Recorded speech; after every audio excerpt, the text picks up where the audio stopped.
Feels a little bit like deja vu. It does, a little bit. It's Monday. It's March 29th, 2021. Welcome aboard. This is the Crushing Iron Podcast, episode 464. How did you know that? Q1 is almost over. I am amazed at how blisteringly fast this year has gone by already. We're a fourth of the way through. It's done. It's over. Done and dusted. What have you done so far this year? Me? I mean, not you. I was talking to the collective audience of six. Like it was like more of a return. What have I done? Like I haven't done anything, man. Your face got all white. You're like, wait a minute. You put me on the spot. We're putting you on the spot. We appreciate you tuning in. Again, it's March 29th. It's a Monday. It's a beautiful day here in Chattanooga, Tennessee. Today we'll be doing part 2 of our Q&A podcast that we started last Thursday. Hope you had an awesome weekend if you got out there and raced. Hope you enjoyed yourself, had fun, and smiled. More racing to come, maybe even a race preview later on next week with the Texas 70.3 coming up that I'll hopefully be traveling down to. But for those of you that are new to the podcast, welcome. We appreciate you tuning in. We know you have a lot of you have a lot of what? You have a lot of options. You got a lot of options. You got a lot of options in the triathlon podcast universe. A lot of talking for one day. It is a lot of talking for one day, and it's Mondays. And podcasts in general, so we appreciate you giving us your time. We talk about it all. We talk about triathlon. We talk about life. A whole lot of swim, bike, run, training specifics. We'll do Q&As like we are today. Race recaps, race previews. No sponsors, no ads, one agenda. That's to keep you happy and healthy in your endurance sports journey. Mike and I are best friends, coaches, athletes. Been doing this for, a long time. 5 years. If you haven't gone, go back. Scroll through our archives. We have 463 other podcasts for you to peruse through. Mike does a really awesome job of outlining those. You can pick through the ones that might be more pertinent to what you want to figure out right now in your own endurance sports journey, or just kind of go with an order, see how much we've blossomed or flatlined since we did podcast number 1, which I'm still like, people ask, have you gone back and listened to the first? No, I refuse. I don't want to go back, and it's like, let's play that one at our Chat 70.3 part. Let's just have that going on in the background the whole time. I hate, there's like nothing more I hate than feeling awkward. And I don't feel it often, but I would feel totally awkward. It's like, there's no such thing as like answering machines anymore, but like listening to your own self leave like a message? What they didn't call them voicemails back then. What did they call it? You left a message on the answering machine, right? This is the Bruce household, leave a message. The Tarrolly household, leave a message. Man. I'm looking for Jen. Well, I don't know. I'll call back later. Bye. Yeah. You hang up quick. And then they had that option where you could kind of go back and rewind it after a while. I know you go back. Did we not have that? Do we now have it? Oh no, you could, well, I'm sure now you can. No, because that was the Seinfeld episode. George couldn't get the message off. Yeah. You have us a coffee update for us? Yeah, man, I got a bit of a confession here. We had a bag, several bags of coffee come in, and I happened to take this one. Did you know upstairs? It looks awfully empty. It's gone. So that ought to be. I don't have any idea how it was because it looks like you just took it for yourself. How was it? Well, I mean, it's like the old. It's straight empty. When the plate's empty, that must have sucked. Like us, how was it? Hated every minute of it, John. Yeah, dad jokes. But this one was called "Smooth Operator" by CrusaderCoffees.com in Fredericksburg, Virginia. We're getting a lot of Virginia action here. And we love it. We love good coffee from Virginia so far. Yeah. And I mean, I've gone through this whole bag, so I'm not a coffee reviewer per se. I don't have the palate to really articulate what I think of coffee, but I really enjoyed it. And I drank the whole bag. It's a strong, bold, smoky, full body with a chocolate aftertaste. That sounds like my grandpa. It does. Sounds like one of most people's grandpas. So I mean, I guess that's the review. I mean, I can't disagree with that. The chocolate part, I'm not. Maybe that's why I drank it so quick. I was going to say, maybe chocolate. that's it. It's got a hint of Hershey Kiss in it. Okay, it's made of 80% chocolate. Yeah, no wonder I loved it. Check them out. Crusader. Yeah, use CrusaderCoffees. Yeah, use a discount code C26 for 0% off. Sorry, we don't get any. At least tell them C26 sent you. Yeah, that's it. If you're gonna tell them C26 sent you and that Mike loved their coffee, and if they could send in their bag that I could try some out, then I'd appreciate that too. Yeah, Robbie got stiffed. I did get stiffed. Sometimes I wonder because Mike has the luxury, and probably not luxury sometimes because it's too convenient sometimes to live above your work.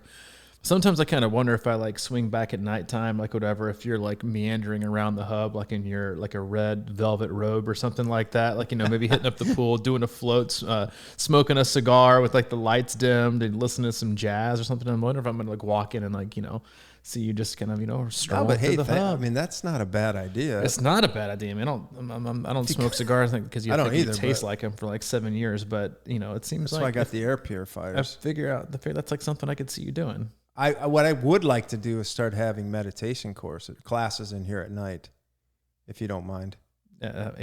Done. Cleared. Okay. Yeah. we probably need to reach out to HR and get this thing figured out, or human resources, to get some paperwork filed. But sure, we'll be in touch. There it is. It's forever in stone. Cleared. Done. Woohoo. Voted on. Yeah. Might get weird. I was gonna say I won't be here for that, so just let me know how it goes. Last week we did part one. I think I mentioned this before, but we have an awesome group on Facebook. It's called Crushing Iron Group. If you want to be part of that conversation, go in there, search us, answer one simple question. We'll let you in. Hop in there, and that's where we kind of use the today's podcast, where we're getting the most of the input from, is questions from that. We did part one, which was last week. We're going to do part two today. Mike did what I would consider outdated and rusty teasers to end last week's episode, but that's a good thing. It means he's evolving, and he's no longer the sleazy news media guy that he was, 8 years ago. But today we'll start off with, which is, I think it's an interesting question that we get a lot. And Erica says, during training, are headwinds a good substitute for hills on the bike? Substitute? I think they're relevant. I think it's relevant because of the lab training we did. So I guess here's my thing with, and I kind of went into this on last week's podcast in terms of like, you know, triathlon specific weight training. Right. You know, it's like wind is wind, hills are hills. You know, I think we always try to find things that fit into our regime to make us kind of feel comforted. Like, oh, well, I don't really live in it, but I've got wind. And wind simulates it. Well, you know what also simulates headwind? Gearing down 5. Right? Like making things feel really, really, really hard. You know, that's one of like the age-old debates that athletes have, and I think that everyone kind of struggles with to an extent, is that the ultimate name of the game is increased fitness, right? The best athletes on the planet having a very, very high fitness level. You could take an athlete that has, you know, that their half marathon effort and their PR is a 1:45, and then you take another athlete who and all they do is run on flats, you know, but they train on flats, but they're still very, very fast. Their PR is a 1:45, and they're a 1:45 half marathon runner. And then you take, you know, Hilly Henry, and he runs in a really hilly environment, you know, and hills are great. We love hills. We practice and preach hills all day long because they make you stronger athletes. And his half marathon PR is a 1:50, but he runs on hilly terrain all the time, you know, but he's a 1:50 guy. No matter what, he's a 1:50 guy. And so you put him on a hilly course, who's going to win? The 1:45 guy, Flat Fred. Okay, why? Because he's faster. He has better fitness. Like I think sometimes we put way too much stock in the specifics of a course when the same thing goes for heat, right? It's like, oh, well, you know, I want to be heat acclimated. Yes, you want to be heat acclimated, but the ultimate point of the game is to be as fit as possible because heat affects you less. The same thing goes with hills and wind. They affect you less. The fitter you are, the less ability that the weather and the conditions of the course have on you. It's about overall fitness. So while we could say that, oh, well, headwinds simulate hills, I would argue how, right? Like how does a headwind simulate a hill? You can gear down if you want to, but how does it simulate? You're not changing the angle of your bike to where you're having to move fore and aft from the saddle or sit up or not. That's not changing. You can do that if you want to, but you can also do that on flat if you want to sit up and you can't change the angle of the bike. Hills are different animal because you can using the incline of the the angle of the road. You can produce more power by sitting up, which is going to create and elicit a different response. You can do that. It's not the same as going into a headwind, because most people in a headwind do the opposite. They like gear down and use like 6 or 7 harder gears when really they should be spinning out to using like a little bit less effort. The name of the game is really just fitness. And I think, there's the biggest thing people should practice when it comes to headwinds or hills is just proper pacing and proper technique. And that is, sticking to the power numbers, heart rate that you have, and gearing down appropriately based on where your current fitness level is. That's exactly what I was going to say in so many words. But I don't really use power meters much, but when I did use them, I learned effort. I learned cause I was really on hills, I was pushing way more than I should have, and that same goes for into the wind. So I think that what you can learn from wind and transfer to hills is the mentality of it and the patience of it, because like you just said, the tendency is to mash into wind. And I think there's a tendency of a lot of people to mash up a hill. And if you can understand your effort into the wind, you can kind of like mentally transfer that into a hill, because you sort of know that it's harder to do what you're doing at this current moment. But how do you take that, hypothetically from 300 watts to 200 watts where it should be, So I think that to me, that's where I see the transferable nature of wind and hills. But yeah, again, like you said, a lot of times in wind, obviously you should be an arrow, and a hill, most times, especially if it's a steeper climb, you'll probably be out of arrow. So it's it's a different kind of animal in that regard for sure. But I think, wind and hills, to me, both have the same thing. And I think it's our job to relax, because that's the one thing we don't do. If you see a big climb coming, we go like, oh, gear up, like get pumped up.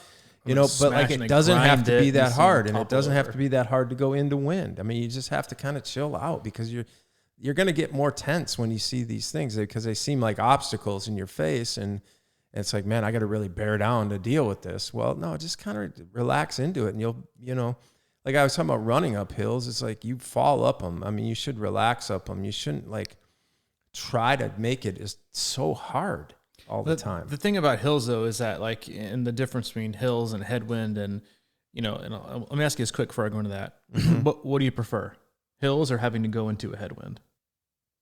Hills. 100%. I think there is nothing more debilitating and frustrating than going into a headwind.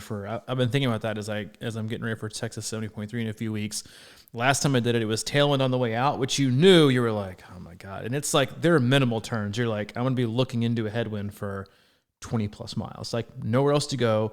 Just, you got to stay low. You got to do your thing and just be smart. And you just know, even though I ended up pushing more watts on the return trip, I went like 6 miles per hour slower on the return trip. It's just, that's got to be one of the hardest rides there is, because it's hard to push high power going with the wind, first of all. So you're probably below your number. Mm-hmm.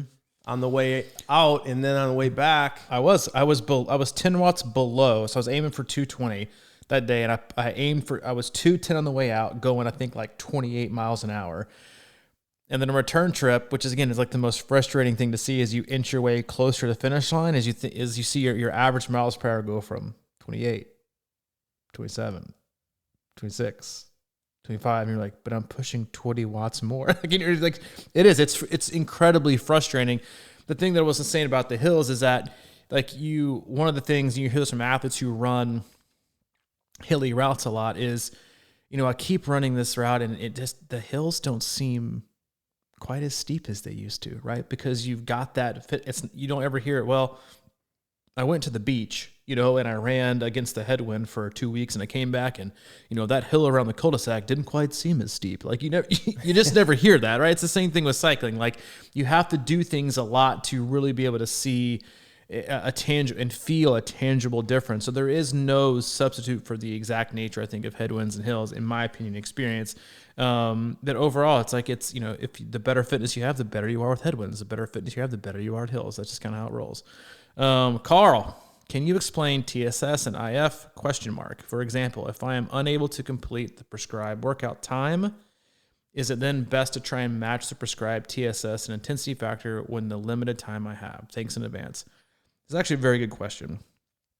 And Carl, for those of you that may use Training Peaks or aren't familiar with what those stand for, TSS is training stress score. So it calculates an overall score based on the stress you accumulated for the entire workout. And then IF is actually obviously intensity factor. I say obviously, I shouldn't say that. IF means intensity. That sounded Just like, means so, if. like such It's a like prick. a question. I know. Is intensity factor.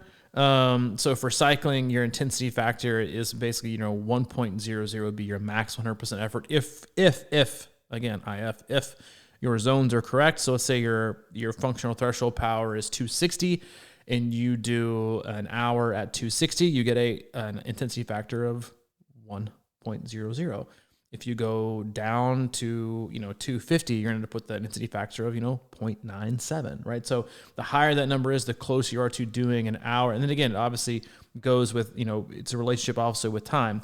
The biggest in TSS is a calculation and a metric they use depending if you're doing heart rate or power, distance, speed, everything. That's what gives you the training stress. However, the biggest differences you see are, and this is why that, Carl, your question is a big no-no, but also it does explain how you can do things differently with longer rides and longer runs, is that, and it's also just very important to understand how you manipulate intensity and how you apply it. And I think that's really hard to do for a lot of athletes, especially if they're self-coach, is applying intensity.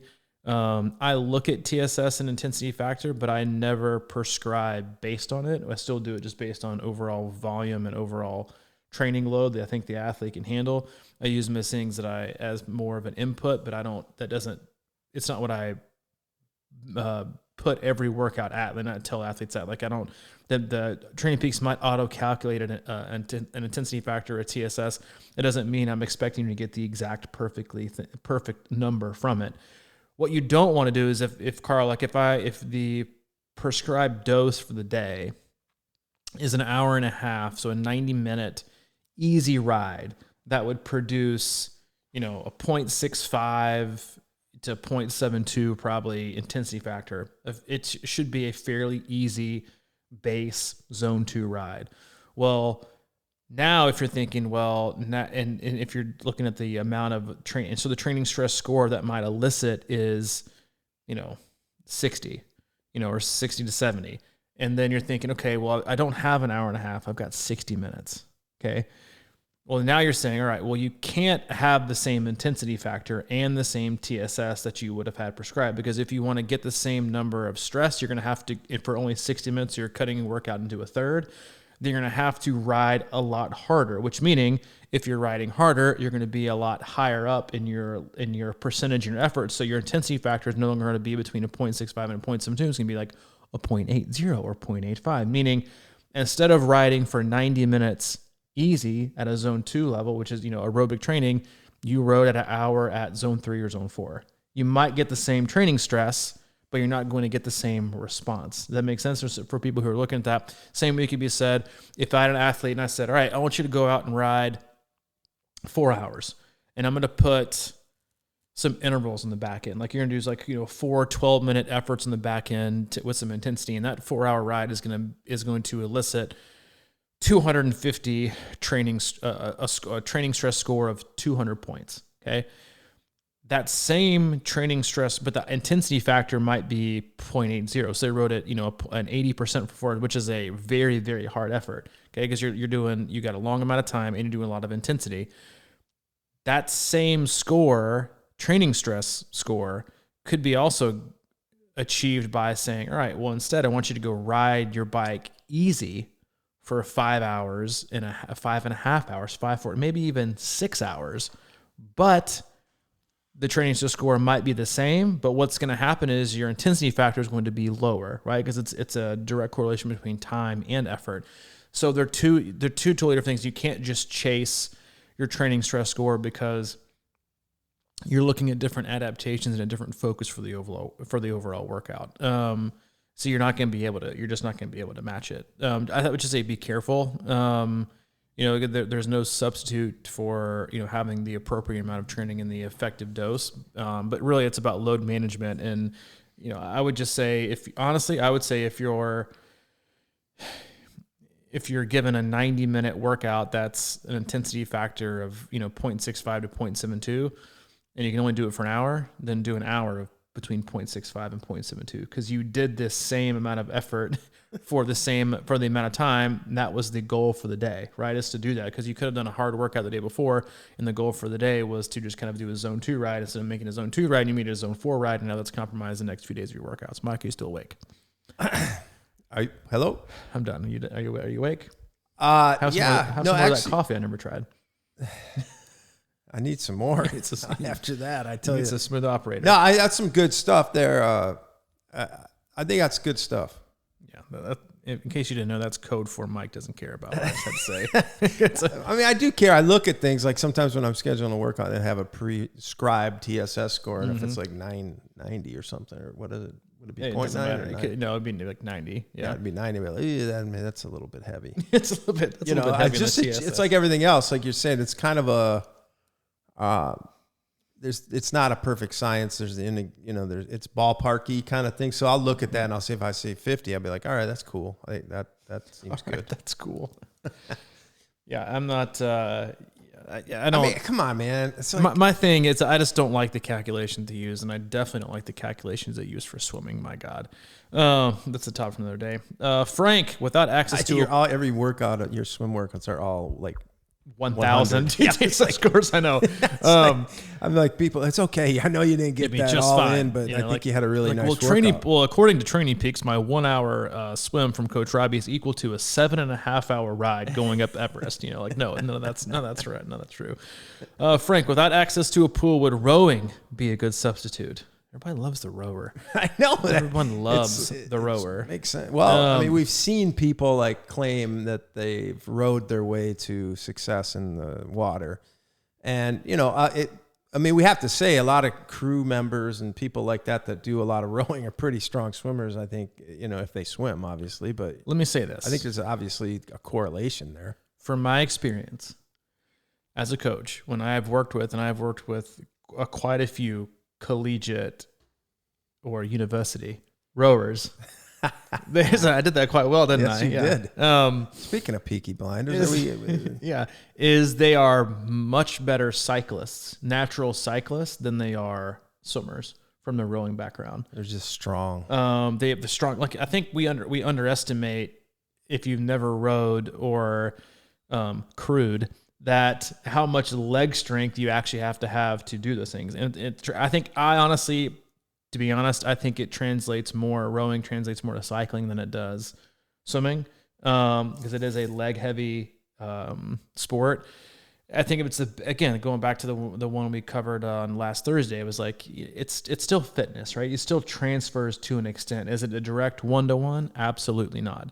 But yeah, if you're a collegiate rower or a university rower, then I would say you're better off going for, having it translate towards cycling. But, do what you can do. I've got a theory on this, actually. On what? On this whole thing right now. On how I pronounce I like it. I like the accent. Thanks. Cheers. Here's my theory. I think that if you're actually rowing on water, it's probably better. You're probably more comfortable swimming. It's probably, rather than busting out in a stinky gym and, just not looking at water, and you're just like, grinding it out with the people throwing on, pumping iron all day. Osmosis. I think if you're more comfortable on the water, you're probably more comfortable in the water. Cheers, mate. You're with it. Yeah, right? I'm not too keen on that. Argument. Oh, sorry, I'm gonna Cockney. Stop. That's right. Russell, two training plan related questions. I'm self-planning to get up to a half Ironman, but how do you balance out pool workouts versus open water? Second, I'm planning to walk my half, but most plans build towards running the entire distance. How would you adapt those run walks? Those are loaded questions and are very much, it depends. I think the amount of pool training you do versus open water is very relative to your overall experience and being comfortable in open water. I referenced earlier because Galveston will be an open water swim. I'm probably not going to do a single open water swim. I haven't done one since last June at camp, and that was a very short open water swim that I did because I was mostly coaching from the beach. But I'm also incredibly comfortable swimming in open water. I love the environment. I'd rather swim in open water than I would a pool. So I'm just very comfortable swimming in open water. So I think it really goes to how you train. If you're a person who swims fairly slow, who does, flip turns, and who does very easy swimming, and who takes a lot of breaks, and now you're looking at doing a sustained swim, and you're not comfortable in the water, and you don't consider yourself a strong swimmer, you have a slow stroke rate. Yes, I think getting in the water and kind of really understanding the environment, because it is changing the entire time. I think you should get in the water at least 4 to 6 times minimum. Because I think most of us understand and know, like, open water swimming is it's a totally different sport than pool swimming. Like, it is vastly different, and requires there's no I don't think triathlon specific swimming. It's just like swimming as best you can for the sport of triathlon. And open water swimming is a totally different demand. And you have to have a skill, and it is a skill that has to be acquired, and you have to be you can't be a weak swimmer. You can't be a slow motion swimmer and also excel in open water. You have to be comfortable with different speeds. You have to be comfortable with increasing your turnover. You have to know how to navigate. It takes experience. So I think, obviously putting yourself in that situation, as many times, but here's the thing, is that we've seen this from the get-go. When I first started working with you 8 years ago, we used to bring down 3 times a week down at Anderson Road Beach, a group of 15, 20, 25 of us 3 days a week, and we would absolutely work like dogs. I mean, y'all would. I would stay on the beach, but y'all would work like dogs. And we'd always see for an hour, right? Hour and 10, you guys get in probably 1,500, 2,000 meters, which doesn't seem like a lot when you can do 3,000 pool, but you guys know open water swimming, it takes it out of you, right? And you guys would swim hard. And we'd always see groups, I'm sure they would come out, they get in the water, they chalk for 25 minutes, they'd swim 100, they'd tread water, chat a little bit. Yeah, I think we'll go this way. Let's go this way, and then they'll swim a couple strokes, and they'll stop, they'll look around, like, yep. Got my open water swimming today, and I felt comfortable, right? Like you didn't swim, you floated, right? You went and you didn't.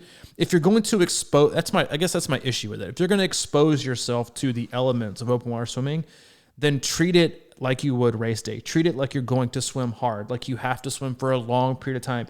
Don't just acclimate sitting in a larger body of water with nothing else going on around you. Like we would do beach starts, we would do beach exits, we would do hard swimming. Like I put you guys in the most uncomfortable position you possibly could be in, so that when it came race day, it became, this is nothing. You guys were like, I remember you said you were like, I was kind of looking for like the rubbing his racing kind of thing. You were looking for the contact because it made you feel at home, versus putting yourself in a situation where you're like, it's like you're putting yourself in a controlled environment in a flat lake of around no one, right? And you can stop and tread water. It's not continuous. So you have to remove some of those safety nets, if you will, to put yourself in a situation to actually figure it out and continuously swim and continuously adapt, versus stopping and treading water, looking around, chatting with your buddy, or hanging on to your buoy or whatever it is. Like you gotta, if you want to be better in a real situation, you have to practice that situation over and over and over and over and over again.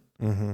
Well, I think we've seen over the years that it's probably a 99-to-1 ratio that, people get anxiety in open water versus in a pool. You know what I mean? Like there's something to it. And to me, it's like a huge mental game of getting in the open water, like you said, and getting comfortable with the environments and things like that. And the idea that you're going to keep swimming and there's no wall, and you get out ahead of yourself and you want to be at the end already, but you can see it way out in the distance and it's a long ways away. That's why they talk about, swimming in your box and just being there in that stroke. And that's for that moment, because it's like you can't finish the race when you start it. It takes a while to get to the other end of a lake, versus the other end of a pool. So I do think, and the way, waves that are smaller, or, they're not used to that kind of stuff in a pool, and you can't see the bottom, and you're all over the place, and the worst things go through your head. So I think the more you can get in open water, just for the mental aspect of it, is the king. Because back to when we started, I remember the first time I went out there to swim with you, and it was a wetsuit, because it was like I don't know, you probably had to start in February or something. It doesn't open till April. Okay. So it was like late April, early morning, May.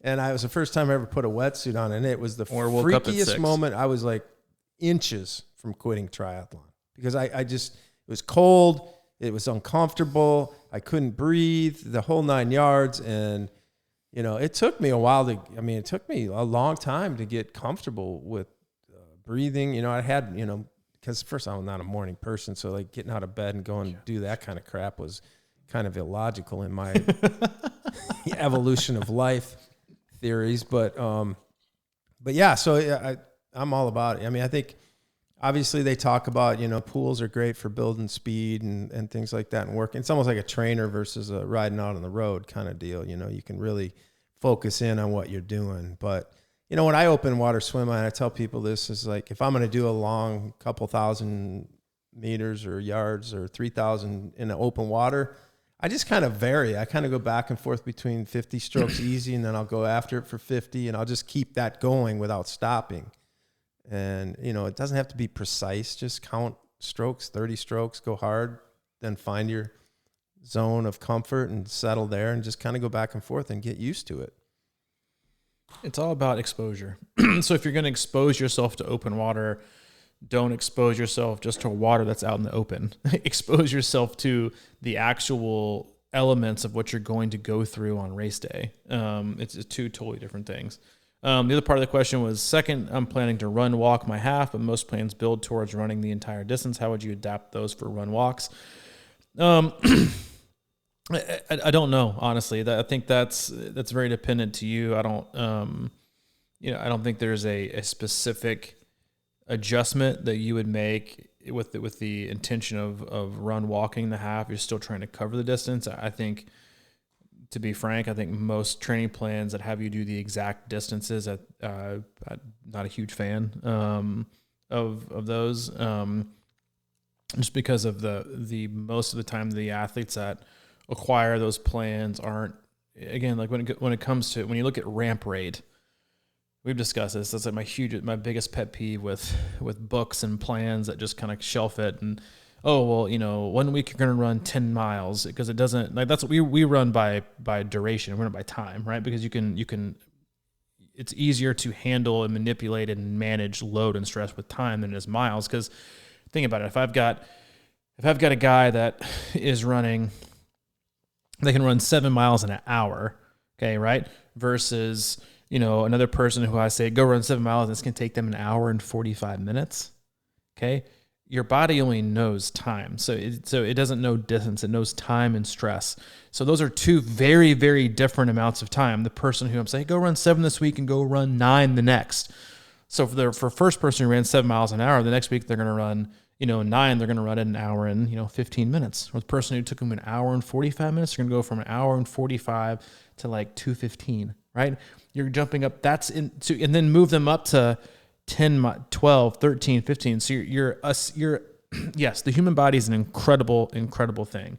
But when you're asking it to jump from 10 miles to 12 miles to 14 miles to 16 miles, like the body just, my body's going to do it.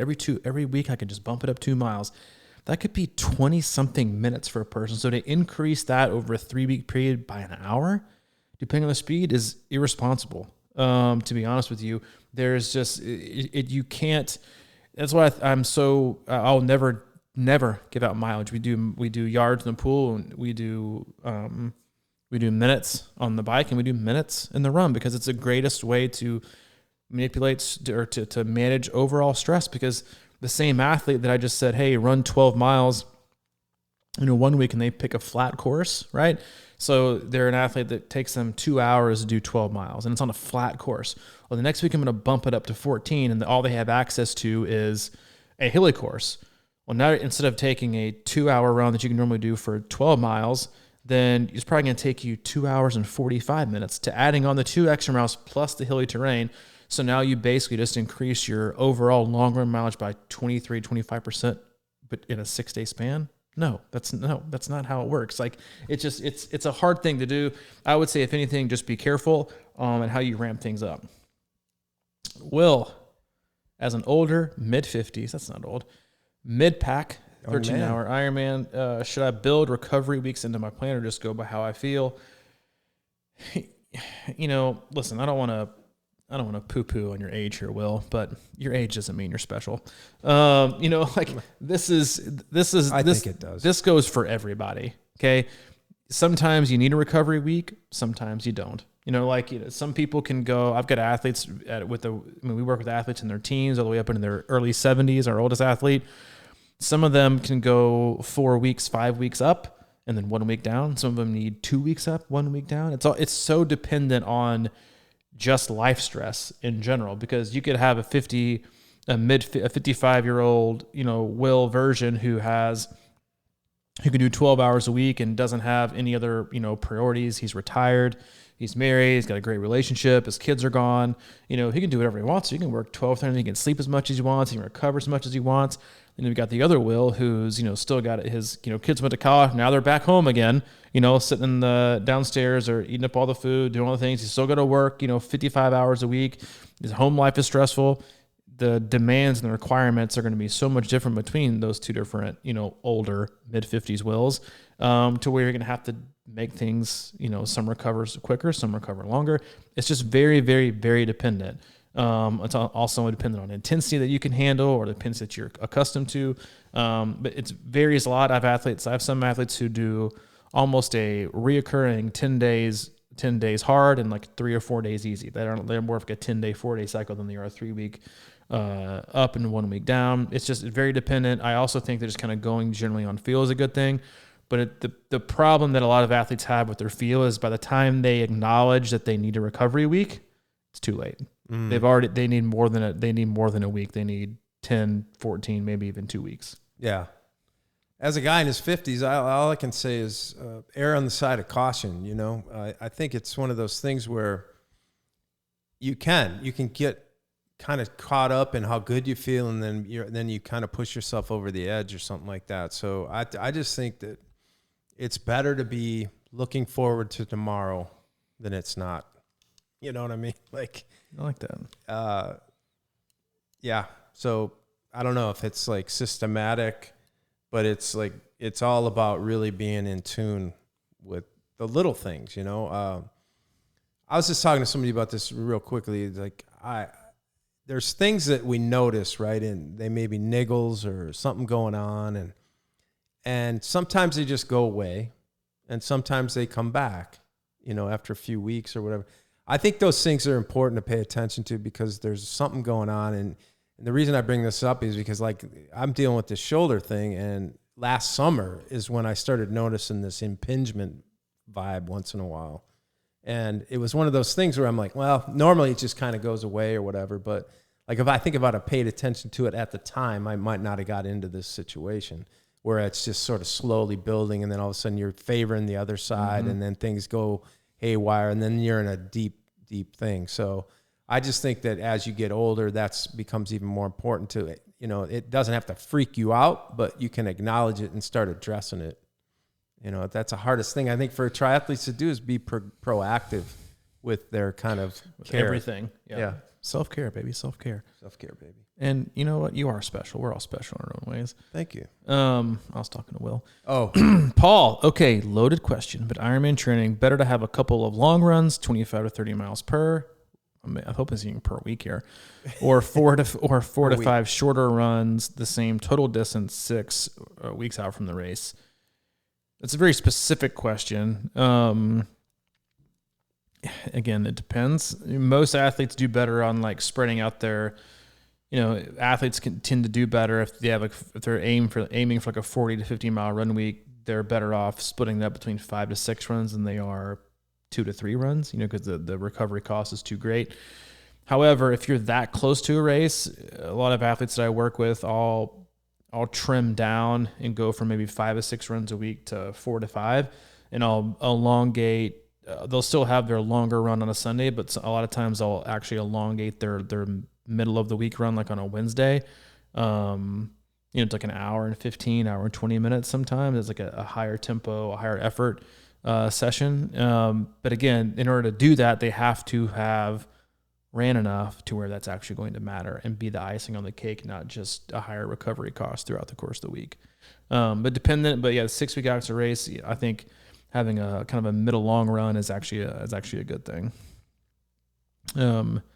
David, I have difficulty balancing the concepts of staying long and strong in the water versus keeping up a quick stroke rate. When I increase my stroke rate, I tend to shorten my stroke in the back half of the pull. When I stay long and strong, I feel like I have dead spots in my stroke. Any suggestions? This is a huge, you kind of have to find your sweet spot, right? It's kind of like, we make a lot of, when we have athletes here in the hub, like in the endless pool, we use a lot of cycling analogies. Like, you see an athlete who you're riding their bike for the first time, you're on a group ride and you're on the flats and they're like spinning out at like 120, cadence. You're like, dude, just gear down a little bit. It'll feel easier and you go faster with less effort. Same goes to the guy that you see grinding, up the hill or on the flat, like a 30 cadence. You're like, dude, spin it out a little bit. Like, you have to find that happy medium spot. And that comes with practice, and it comes with really kind of paying attention to your effort level. Because you do get in the point of, and again, long and strong doesn't mean slow stroke rate. Okay. It means getting the most out of the water. Because once your hand enters the water, the name of the game is grabbing as much water as you possibly can and pushing it back. Because the moment your arm exits the water, it does not do any work. Okay. It does zero. So you have to kind of analyze with your own kind of experimentation and figuring out, okay, and I've done this before for myself in the pool. I'm thinking, all right, well, if I can make it down and back, just you make it even numbers for make it easy on me. If you can do a 50 and it takes you 20 strokes, right? And your RPE is 5 and your time is 40 seconds. That's a pretty good clip, right? But let me see if I can, and 5 is a pretty easy Ironman effort. That's a pretty good time, 40 seconds for a 50. Let me see if I can pick up my stroke rate. So I pick up my stroke rate and go faster. And so my stroke rate goes from a 20 to like a 23 or 24. But my RPE jumps up from a 5 to like a 7, meaning I feel like I am burning more energy, and my time only drops from a 40-second 50 to a 39. Is it worth it? No, it's not, right? Because if you look at, it's not just a 50. If you're looking at over the course of going 2.4 miles, you're gonna go for an hour, and you're gonna have the difference between going from an hour at an RPE of 5 to an RPE of 7, and the energy expenditure to save a minute and 5 seconds, it's not worth it. So it's kind of like a cost benefit analysis of just finding the best speed. But if you can do that and you're kind of at that spot, hopefully at least it sounds like, then at least you already have different speeds to be long and strong, to do that kind of long and relaxed Ironman stroke. That's going to keep you at a really, really low RPE, which again is just rate of perceived exertion. Like, that's what you want, is to get the water feeling really, really refreshed. Because even if you're an athlete who swims, a 140 pace, and that's your typical speed, and you improve, but your RPE for that is like an 8, and you get so fit, and you're still swimming a 140, you're still in the water the same amount of time, but your RPE is now a 4. That's a huge win, right? Because you're putting out so much less effort. So it's not just about saving time and getting faster, because it's also about saving energy and being in the water less time. So it's one of those things where you kind of have to know that. And obviously, if I can't get my eyes on you, I can't tell you specifically, but it's very specific to the actual person. Mm-hmm. And I do like, you have that, at least that thought process. So I think it's probably somewhere in the middle. And man, you think about these, we can sit here and watch like Kona and watch the pros come, the lead pack and the swim, and they're just gunning it. They're trying to get out of the water first and, for bonuses and things like that. But like a lot of those people, man, are just really, really going after it. And I think that sometimes can get in our heads, is like, that's how we should swim our Ironman. But like in reality, we have to really chill, man. So it's like, how do you get that long, strong? And for me, it's all about fluidity and rhythm and things like that. And just find a nice pocket and be in it, listen to some old R&B or something. Easy, efficient, and effortless is how it should feel. Mm-hmm. You should be going just quickly. Be in a groove, man. Be in a nice groove. Because you and I have both seen a lot of T1s and a lot of people come out of the water. And sometimes I see people and I think, how are you going to make it the rest of the race? Because it looks like you just burned all of your matches in the swim. Yeah. Which is the last thing that you want to be. I've been there. Yeah, I think everybody's been there at some point. I'm gonna do this one and we'll wrap it up, and maybe we'll get this other one on the other podcast. But this is an excellent question. Jen Hale asks, some ways you guys mentally tackle the long run. 1 down, 14 to go. Doesn't seem like a good option. I think one way to go about it is, to run by time, because then you just kind of set it and forget it. But even for time, though, if you're running for a long, long period of time, and I've shared this with a few athletes, like once you get up to like an hour and 45, 2 hours for your long runs, it does seem like just a long, long time to get out there and do things. Same thing goes for cycling. It's how to break things up. And these are I think two tricks, mind tricks, mental engagement, whatever you want to call it, tricks that I kind of do to help keep myself engaged for such a long period of time. As if I'm going out on a 2 hour run with no efforts or easy, zone 2, no matter what, my goal for the day is to negative split. So I'll purposely start as easy as I possibly can. And I'll run, whatever, whatever feels easy that I know I can finish 30 to 40 seconds faster the last mile. Right. And so I'll start off and the 8:40 feels like a good amount of time. Then I'll actually pull up my pace screen, which I rarely do. And then I will only let myself drop down 5 seconds max per minute mile, even if I'm going downhill. So if I started with an 8:45, then I'm only allowed to run at 8:40 at that one. Then I'm only allowed to run at least 8:35. So I give myself over. That honestly helps keep me engaged, help me just kind of rein things in. I'm still getting the benefit. And then if I get towards the end, I'm like, I think I can, the last 30 minutes, I'm like, I can bump up a little more than I will. But it keeps me engaged for a long period of time. Same thing goes for cycling. If I hop on the watt bike or I'm inside and I've got a 3.5 hour ride that's just all easy, then I'm like, I don't want to just stare at this. So I'll break my sessions up into 15 minutes and I'll start, really, really low on the watts and think, all right, I'm going to do 15 minutes at 155 watts. And I'm going to average that. In the next 15 minutes, I'm going to average 160. The next 15 minutes, I'm going to average 165. The next 15 minutes, I'm going to average 170. The next 15 minutes, and then so on and so on and so on until I get to my happy place. And then if I get to where I'm a point to where I'm, I've kind of reached my max of staying in effort, then I'll scale it back and I'll drop down. Like, now I'm going to stick to 180 and I'm going to go back to 175. And there's these little kind of games you can play with yourself. I'm sure everybody has something that they use in terms of trying to keep themselves, engaged. But for me, running is always the easiest one because it's like my goal every run, no matter what run I do, is to negative split. Like, that's my goal. So I want the first part to be super, super, super easy.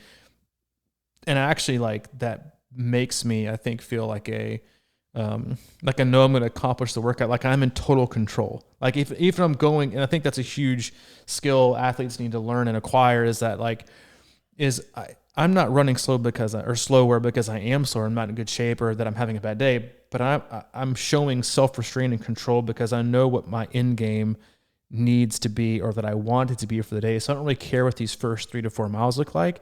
I know I know how I want them to look so that my last 3 to 4 miles are my best. And that's the kind of way, I think it's best to triage things. But if you're an athlete who goes out and you're like, I think I'm going to run 8:35 today, and then to hold on and just try to run 8:35 through the whole 14, 15 miles, that's when it kind of gets at you mentally. Because then as soon as you start to lose pace, or you have a slow, or you go up a hilly route, and you're losing time, like, there it goes. Like, now I'm just going to slow down some.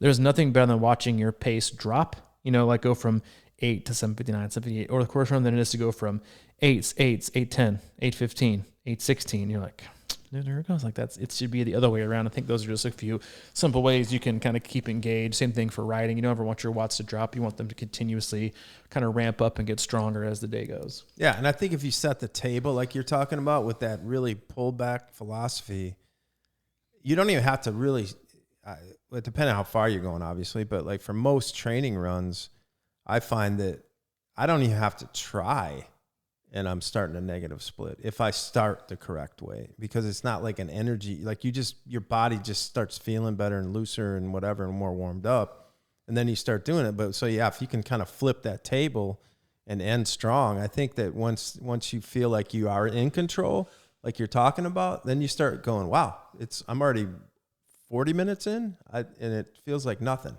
So I agree with that. I ran yesterday and I was doing a walk run. I was doing 1 minute walk, 4 minute run. And I didn't even really think about it much. All I knew was like, I feel like this feels like I could go all day doing this, which is a really nice feeling considering where I'm at in life. But Debbie Downer. But no, I didn't really watch much of anything, maybe heart rate once in a while, but I don't even know how, but my pace per mile pops up with the beep, you know, that kind of thing on the watch. I don't know how to set that. It's just there. You're a data guy. It's beautiful. But I was just looking at it, and it would pop up, and I was doing these run walks, and I was like, they were all within 5 to 10 seconds of each other, and that's all I really cared about. It was just like, even Steven. That's really interesting. It's super interesting, especially because, you know, I was doing these walk runs, basically walking for 2 minutes of a mile each mile, and I was still in the 10:50 range. I felt pretty good about that. Is that going to be your method of attack for Ironman Chattanooga? I'm playing around with it right now, like a progressive run walk. You know, I stepped off from transition to the hill yesterday as I was running through there, so I'm like, okay, this is going to be about 20. I'm working on my strategy, Phil. Be on the lookout. Since I can't swim, whatever. Yeah, that's right. We'll get you. It's Ironman Chattanooga. You don't need to swim, apparently. I've actually thought about the what would be the equivalent breaststroke freestyle. That's like a walk run in the water kind of thing for me. That'd be I'm actually, or you could. I mean, you could hopefully I'll float be in on a better your. position. You could float on your back in breaststroke kick. Float on my back. Yeah, you can do that. See, let me know how that works. It seems like it would hurt, but it does. You probably tear an ACL. But no, I'm thinking about. I was like, okay, it's just sacrifice. 10 minutes in the water. 10 minutes is a lot of time. It is, and it's an entire mile of the run. Yeah, but if I'm walking. Think about it. That's right. This is strategy's going to lose I'm me not the sure. race. Yeah, Phil, you're in good shape, man. Just keep doing what you're doing. Mike's obviously taking a few steps backwards. We hope we took you a few steps forwards with this podcast and answering some of your questions. Maybe we'll get and finish the rest of these off for our Thursday's podcast. As always, we appreciate you tuning in and giving us your time. We know that it's valuable. Head to our website, C26triathlon.com. It's your one-stop shop for all things coaching, camps, and community. We still have our club membership going on right now. You can click on the coaching tab, scroll down 3, click on that, learn more about that. Mike's heading that up. We have a whole coaching fleet, basically, with 5 coaches on there, different personalities, different experiences, different levels, and different places in our lives. Something for everybody. Go to the coaching tab and click on Meet the Coaches to figure out more about who we have. If you have any questions, comments, concerns, reach out to Mike, crushingiron@gmail.com. If you have the same for me, I'm at C26coach@gmail.com. Well, it's been enjoyable. It's been a pleasure. All right, man. I will catch you later. I'm going to run walk out of here. See you.